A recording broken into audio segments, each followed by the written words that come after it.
We had one a few years ago. This guy, high out of his mind, had a pretty nasty history. He had actually, several years prior to this, had actually shot a San Jose police officer. That officer thankfully lived through that shooting. Okay. But this guy, career criminal, bad dude.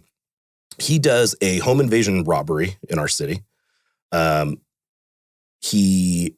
people are obviously calling 911. He's breaking into our house. He takes off running.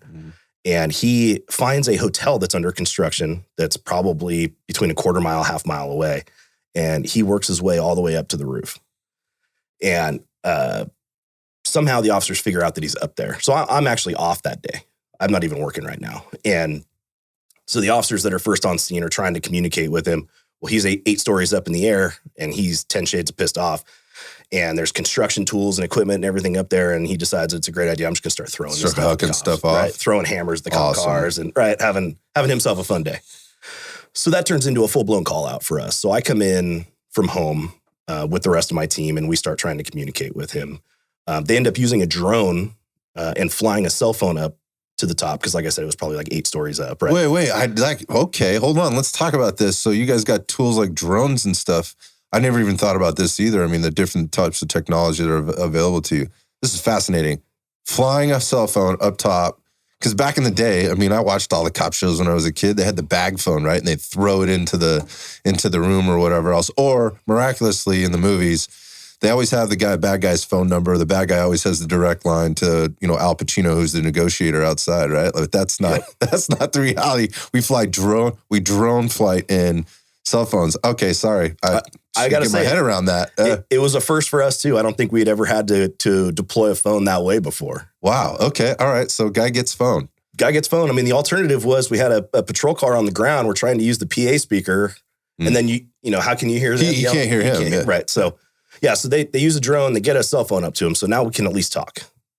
So a couple of the guys get on the phone. They start negotiating with him. And like I said, he's just high out of his mind. And so how do you really negotiate with somebody like that? I mean, we've all been at the bar with our drunk friends. You can't even negotiate with people right? Yeah, so it's time to go, man. So this is hours long, and he wants cigarettes and he wants food and he wants all this stuff, right? And so they start trying to get him some things, but we at the same time are working our way up the building, and we're at the roof hatch right below where he's at, and it starts getting to a point where obviously the negotiation over the phone is not working. But you're stalling. We're stalling. We're trying to get him to do the right thing, but he's not wanting to. So eventually we got to go up there. Eventually something's got to come to a resolution. And push is going to come to shove, yeah. Right. And the fear of going up there is, like you said, push comes to shove, right? Nobody wants to get into a fight on a roof and get thrown off of a roof. There's power tools and shit up there still. Right.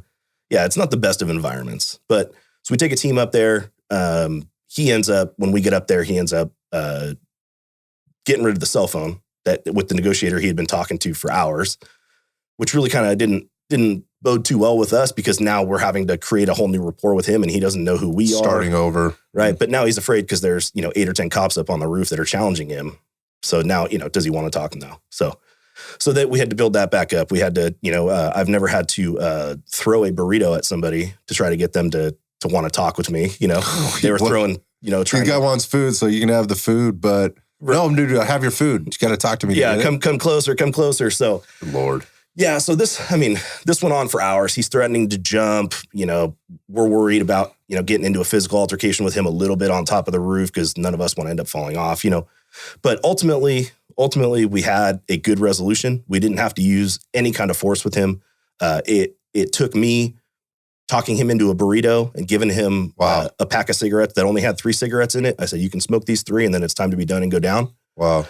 And it worked itself out. He ended up giving up to us, let us put him in handcuffs. We didn't have to fight with him. We didn't have to use any force. And it resolved itself. But that took a massive amount of resources, took a lot of cops, took a lot of hours. And I would say that in the end, 100% worth it. No one got hurt. No one died. That's a win. And that's what we always look for.